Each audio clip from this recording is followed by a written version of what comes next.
Hello दोस्तों, एक बार फिर से स्वागत है आपका इस मोटिवेशनल प्लेटफॉर्म पर। आशा करता हूँ कि ये भी वीडियो हमारी अन्य वीडियो की तरह बहुत ही लाभदायक होने वाली है। इस वीडियो में हम आपको स्पेशल तरीके से मोटिवेट करेंगे, जिनको सुनकर समझने का प्रयास कीजिएगा और अपने जीवन में उतारने का प्रयास कीजिएगा।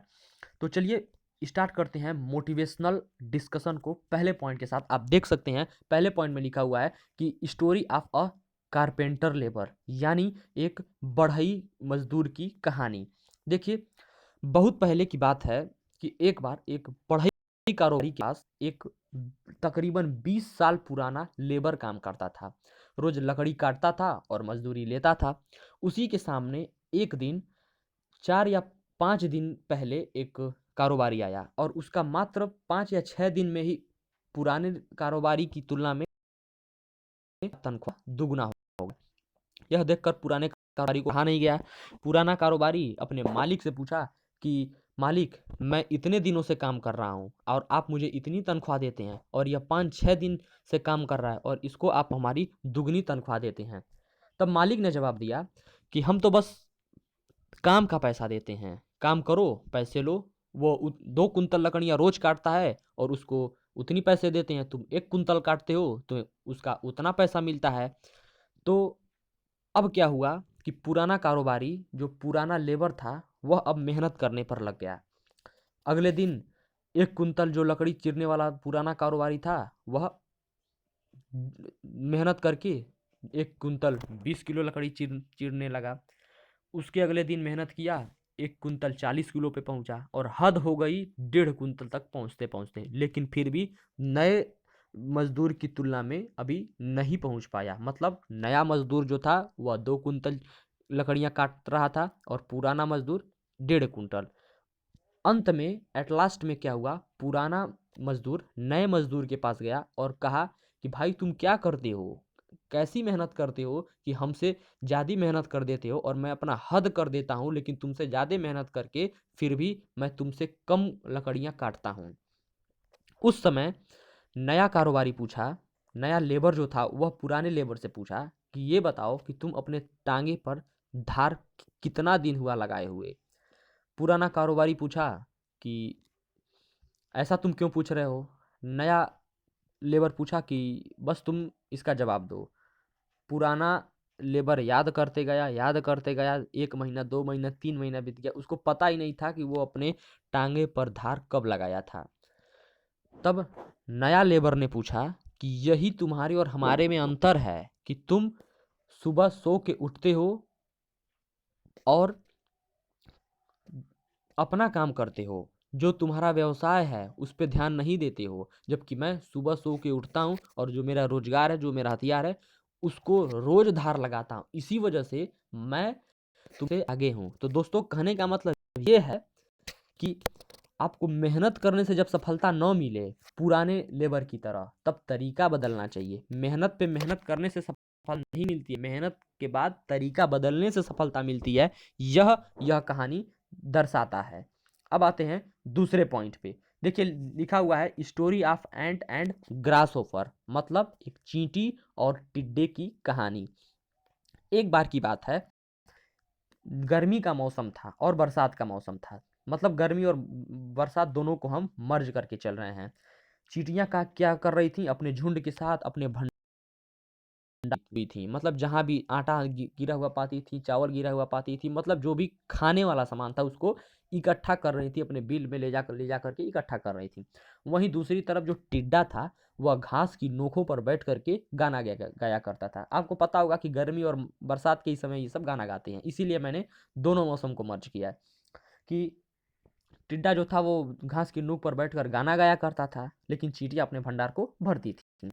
अब बाद में जब ठंडी का मौसम आया, उसमें क्या हुआ कि जो चींटियां थीं अपना मौज मस्ती और इंजॉय करते हुए अपने लाइफ को बिताने लगी, और अपने मतलब उनको कोई कमी ही नहीं थी, सब कुछ अपना करके बैठी थी। और वहीं दूसरी तरफ टिड्डा जो था वो भूखों मर रहा था। उसके बाद एट लास्ट चींटियों के पास मदद लेने के लिए जाता है। चींटियां जब उनको पूछती हैं टिड्डे से, ये बताओ, जब हम लोग मेहनत कर रहे थे, अपने भंडार को उसको भर रहे थे, उस समय तुम कहाँ थे। टिड्डे ने जवाब दिया कि मैं गाया पूरी दिन पूरी रात। चींटियों ने तब उनको उत्तर दिया, और क्या खूब उत्तर दिया। कहा कि जब हम लोग मेहनत करके अपने भंडार को उसको भर रहे थे, तो तुम उस समय अपना टाइम वेस्ट कर रहे थे, मतलब नाच रहे थे, गा रहे थे, नाच रहे थे और गा रहे थे। इसलिए अब तुम जाओ नाचो। जब तुम गा रहे थे तो अब जाओ नाचो, हमारे पास कुछ नहीं है। तो दोस्त, कहने का मतलब यह है कि 18 साल से 30 साल की उम्र ऐसी होती है जो अपना करियर बनाने की उम्र होती है। इस समय अगर आप करियर बना लिए तो आगे की ज़िंदगी आपकी सुख और शांति से गुजरेगी। मतलब अगर आप 18 से 30 साल की उम्र में अकेले मेहनत करते हैं तो आगे की ज़िंदगी अपने फैमिली के साथ इंजॉय और सुख शांति करके बिताएंगे। लेकिन अगर यही उम्र, मतलब 18 से 30 साल की उम्र में अगर आप अकेले इंजॉय करते हैं तो आगे की ज़िंदगी आप अपने पूरी दुख में बिताएंगे। अब यह फैसला आपको करना है कि आप अकेले इंजॉय करना चाहते हैं या अपने फैमिली के साथ इंजॉय करना चाहते हैं। आते हैं तीसरे पॉइंट पे, अब नहीं तो कब और हम नहीं तो कौन। कभी कभी ऐसा होता है कि बहुत बड़ी परेशानियां आ जाती हैं, बहुत बड़ी मुश्किल आ जाती है, और ये तो कहा ही गया है कि डिफ़िकल्टीज नेवर्स कम एलोन, यानी कि परेशानियां कभी अकेले नहीं आती हैं। तो ऐसी स्थिति में कभी कभार ऐसे होता है कि हम हार जाते हैं। हम हार जाते हैं, चारों तरफ से सारे दरवाजे बंद दिखते हैं, कोई मदद के लिए नहीं आता है, तब हम खुद हार जाते हैं और गलत कदम उठाने लगते हैं। ऐसे में अपने दिल से कहना है और अपने खुद से कहना है कि अब नहीं तो कब और हम नहीं तो कौन। मतलब जब आपके पास सुख था, शांति था, टाइम आपके फेवर में था, तब आप बहुत महान बन रहे थे, आप पूरे सर्वशक्तिमान बन रहे थे। लेकिन जब परेशानियां आ गई तो उससे हार क्यों रहे हैं? तब कहिए ना कि अब नहीं तो कब और हम नहीं तो कौन। आते हैं फोर्थ पॉइंट पे, three types of excitement defined by collection of water. यानी कि 3 तरह के एक्साइटमेंट होते हैं जो कलेक्शन ऑफ वाटर, यानी कि जल की जो कलेक्शन होती है उससे डिफाइन किए जाते हैं। अब इसको मैं आपको डीप में समझाता हूँ। देखिए, पानी का जो कलेक्शन होता है 3 तरह का होता है। पहला होता है कि एक छोटे जो तालाब होते हैं वहाँ का पानी, एक छोटा होता है कि छोटे गड्ढे का पानी, और तीसरा होता है कि नदी का पानी। अब तीनों में अंतर क्या होता है? जो छोटा गड्ढा होता है वो पानी रुका हुआ होता है, उस पर कोई बिलीव नहीं करता, वो पानी कोई पीता नहीं, क्योंकि गंदा हो जाता है, क्योंकि उसमें धारा नहीं होती है, वह रुका हुआ पानी होता है। दूसरा, तालाब का पानी। तालाब का पानी थोड़ा बड़ा होता है, उसको थोड़ा बहुत कभी कभार लोग पी लेते हैं, क्योंकि ये जानते हैं कि वो बड़ा है, उसमें हवा जब चलती है तो थोड़ा थोड़ा धारा उठ जाती है। और तीसरा होता है नदी की धारा। नदी का पानी जो एकदम पवित्र माना जाता है, उसको लोग इसलिए पीते हैं क्योंकि उसमें बहाव होता है, उच्च वेग होता है। तो दोस्तों, इससे हमको क्या सफलता सीखने को मिलता है कि अगर आपके अंदर एक्साइटमेंट है ही नहीं, उत्साह ही नहीं है, जो मतलब एक स्थान पर आप टिके हुए हैं, आपको कोई नहीं पहचानेगा, मतलब आप एक जमे हुए पानी की तरह हैं। अब आता है दूसरा, कि आप दूसरों को देख करके मोटिवेट हो जाते हैं। मतलब हवा जब चलती है तो जो तालाब का पानी होता है उसमें एक धार आ जाती है, तो मतलब थोड़ा आपका ग्रेड ऊपर हो जाएगा। तीसरा आता है नदी का पानी, यानी आपके पास एक फुल एक्साइटमेंट। नदी के पानी में इतनी वेग होती है, उसको बांध बांध कर रोका नहीं जा सकता। अगर कोई बांध बांधने की कोशिश करेगा तो तोड़ दिया जाएगा। उसी तरह आपके अंदर एक नदी की धारा की तरह एक्साइटमेंट होना चाहिए कि जो अगर आपको रोकने की कोशिश करे उसे तोड़ दीजिए, कोई बाधा आपके पास टिक ही ना पाए। ये कहने का मतलब है। आते हैं फिफ्थ पॉइंट पे, जो लिखा हुआ है कि मोटिवेशनल शेयर।